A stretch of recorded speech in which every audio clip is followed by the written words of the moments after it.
Welcome to the Awaken Beauty podcast. I am Cassandra, your organic beauty, positive mind management, and biofeedback practitioner. And the sun is out. And today's topic is all about, is a higher SPF really matter? What to shop for? Broad spectrum, toxic sunscreens. It is a messy subject and it's a confusing one. So the higher SPF myth finally explained on this episode. So obviously, we're coming into springtime. And no matter what time you're listening to this episode, sunscreen is always a must as women. Now, 90% of aging is correlated back to UV damage. So this topic is obviously a good one at any time of the year. But, this time of year, we see all the newest lists of sunscreens come out on the beauty blogs and the top list from Whole Foods. And, there's a lot of controversy around sun damage and sun damage toxicity due to products. And, the government and the FDA has started to actually acknowledge this, which I'm so thankful. And someone that lost a brother at the age of 24 to malignant melanoma, we found out that he had skin cancer, and 3 months later, unfortunately, he had passed away. And just recently, having a couple moles on the back, just kind of around my brow line, just consistently itching. I myself went in and got my moles checked. It is May. It is obviously sun protection month. And so, this topic is near and dear to my heart. And I kind of want to break down this myth around SPF, the number, and how to shop.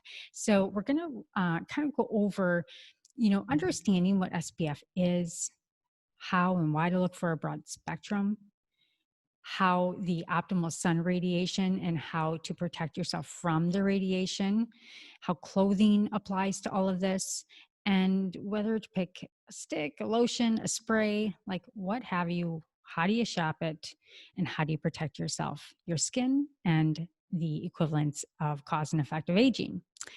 So you check the label and you see that they offer various SPF protection numbers and values.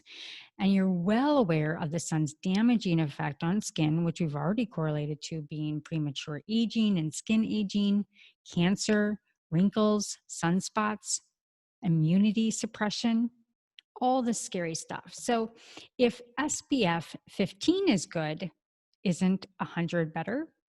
Why not 500? So if you automatically just think that the higher the SPF number is better, you logically should be correct.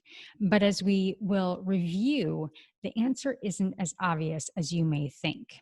Now, let's try to clear up exactly what SPF is, what the differences are between the values, and how you can better pick out the best number for you so you can enjoy beautiful sun with caution, of course, and not have to worry about the potential harmful sunlight and side effects. And it's time to bust this higher SPF myth. Now, I will put a foreclosure in there. I am all about vitamin D, and we all know that we need vitamin D.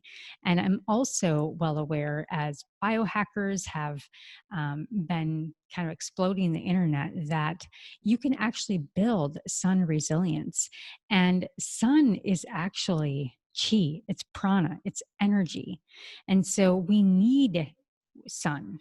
We need to get out in the sun, but we want to capture the sun in the morning and at night. And if you go back to my episode around sauna space with Brian explaining the different, the red light and how healing that is to the body, and how as we evolve as humans, waking up in the sun and going to sleep at night with the red light therapy was very healing on the body. And so if we really think about how we treat sun, having fun in the sun, we're hopping in the boat, or we're going outside and we're laying in at those peak hours and those blue light rays at, noon or 1 o'clock. And that is probably the most unhealthy time that you can go and catch the sun. So I just wanted to put that out there, that I am an advocate for sun and slowly building up sun resilience for skin health. And that actually builds up the immune system. So let's talk about sunscreen for skin health. You know, the sun protection factor, or the SPF, is what we call it, is utilized to measure a sunscreen product's protection from UVB, that's ultraviolet B rays, the type that causes sunburn and contributes to skin cancer, right? So SPF, however, does not measure how well a sunscreen will protect you from the UVA, ultraviolet A rays, which are also damaging and harmful. So, dermatologists generally recommend using at least an SPF of 15 to 30 every day.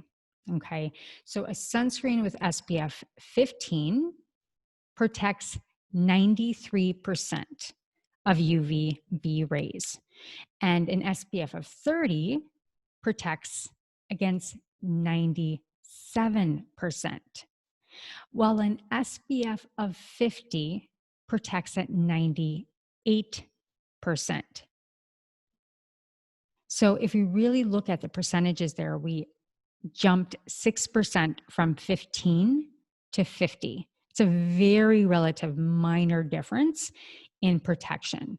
So very high SPF numbers, such as 50 to 100, are all a marketing ploy.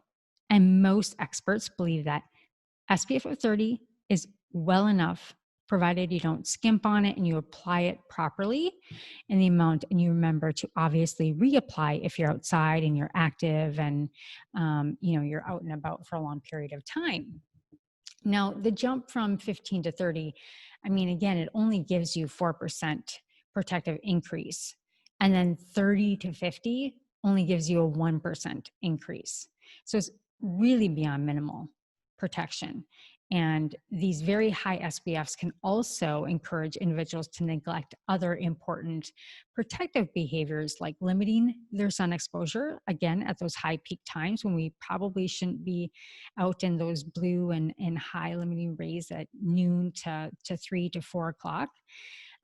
From seeking shade when we can and getting overheated, or wearing sun protective clothing or hats. Now, all my ladies from the salon know that they should wear a hat to cover that beautiful hair color of theirs, because sun absolutely breaks down hair color. So no sunscreen, no matter how strong, can offer total protection. So especially if the product is not, okay, here's the key, not broad spectrum. So I'm going to explain that just ahead, but by preventing sunburns, sunscreens will vary in very high SPFs, and it creates a very false sense of security. And it's just going to maybe make you think that you can stay out in the sun longer. You maybe put it on your child, and that just kills me. Putting on your child, thinking that it's protecting the little kiddo from elevated risk from skin damage. So sun damage, UVA, can take place without any kind of skid running from the UV radiation, and even the best sunscreen should be considered just one part of a very comprehensive sun protection regimen if you are a high-risk person from either, like myself, a sibling directly related to me dying of skin cancer at a very young age. My father was always baking in the sun, and God bless him, he still does. But it's just, you have to understand what your family DNA is, what your epigenetics are, and then where you are, maybe you work outside or what have you, but just be protected.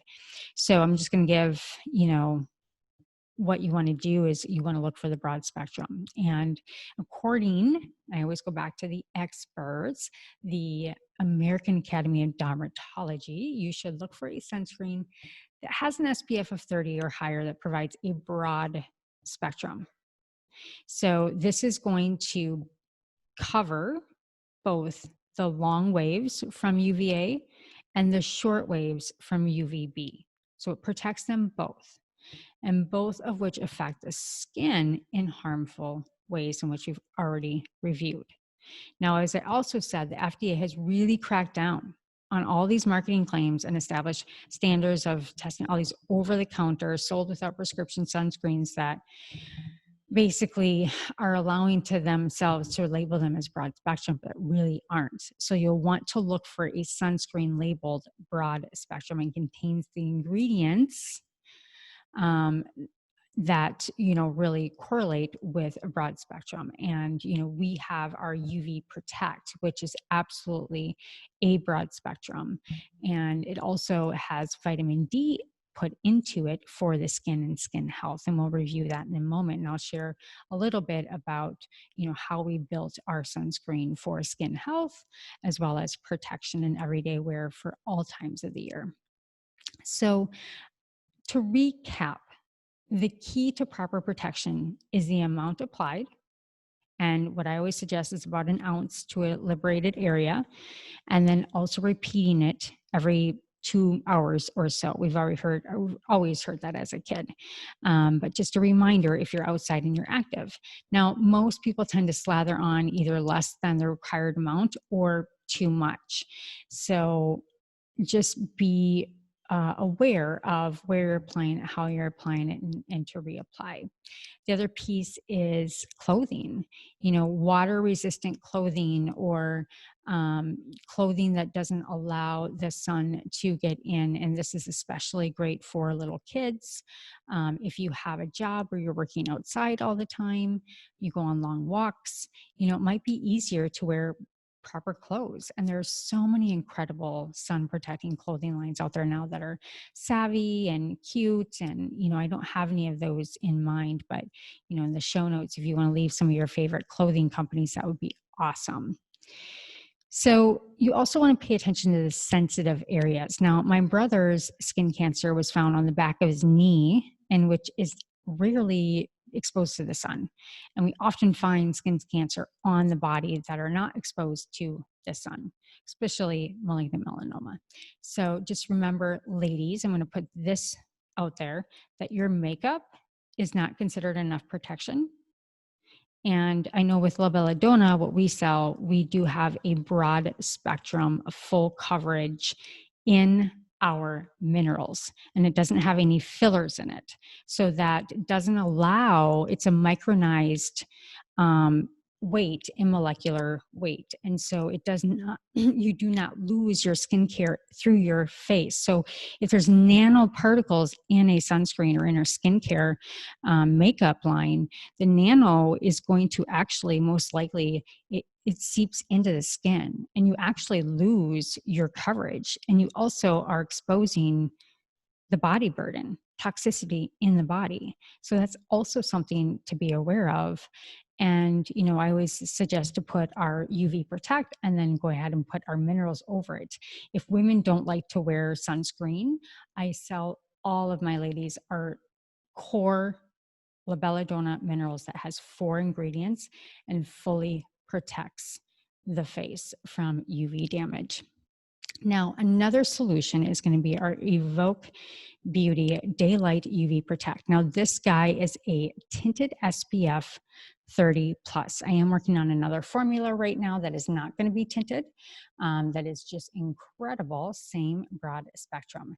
Now, the key ingredients in this guy is vitamin D, zinc, and shea. And it absolutely gives you antioxidant protection from environmental aggressors. It's also going to give you a firmer, brighter, luminous skin due to the antioxidant value in it as well. And we've tested it, and it gives you 97.1 UV absorption protection, which is huge. So that's going to be that short ray. It's really damaging to the skin. And then all of these beautiful natural pigments and rock blend seamlessly into most of any skin type, unless you are a darker skin, obviously. And it does protect you from the UVA and UVB as a broad spectrum, which is key. So, when I built this multi use sunscreen, I really wanted a universal tint. And there's a lot of them out there. You can call them CC creams or BB creams or what have you. But I wanted something that was both healthy for the skin, but also blurred out like ready undertones and just matched just a very natural tone that just blended into almost all skin types. And so these zinc particulates of sunscreen absorbs, reflects, and redirects the harmful UV rays into a photo rejuvenating wavelengths for simultaneous photo protection and photo rejuvenation. So that means that you are not only protected, but the immunity of the skin is also built while you're wearing it. So again, we have 25% non-nano. So that just another thing to remember, it's non-nano, so it's not going to leak into your skin. And it's a 35 SPF. And so unlike many chemical sunscreens, zinc oxide actually protects both of the UVA and UVB and photo aging and skin cancer. So it's really safe for the whole family. And then we've got vitamin D, and this is going to contribute to healthy skin cell growth, repair, and metabolism. And it's also going to optimize your skin's immune system. So it's going to help destroy those free radicals that cause the premature aging if we don't take care of our sun properly. And then it's got some really, really light oils like sunflower seed, which is actually a natural UVB absorbent, a natural protectant, and jojoba oil, which is basically the same molecular size of our skin barrier and our biome and our molecular weight of our sebum. So it's really, really light on the skin. And then last, a really nice dose of vitamin E, which is so hydrating and also neutralizes the free radical caused from UV damage and chemical stress. So it's a really beautiful product. You know, I just kind of wanted to get on and talk about all the myths around SPF and the number and the value. And I'm so glad that, yes, the FDA is cracking down, but we all have to be a smart consumer. And, you know, another thing about our Evoke beauty products is they're all food grade ingredients, wild crafted, organic, natural, totally free of any chemicals that you would want to watch out for, especially if they're going to leak into your skin. And if we remember, we want to protect our skin because 90% of aging is due to UV damage.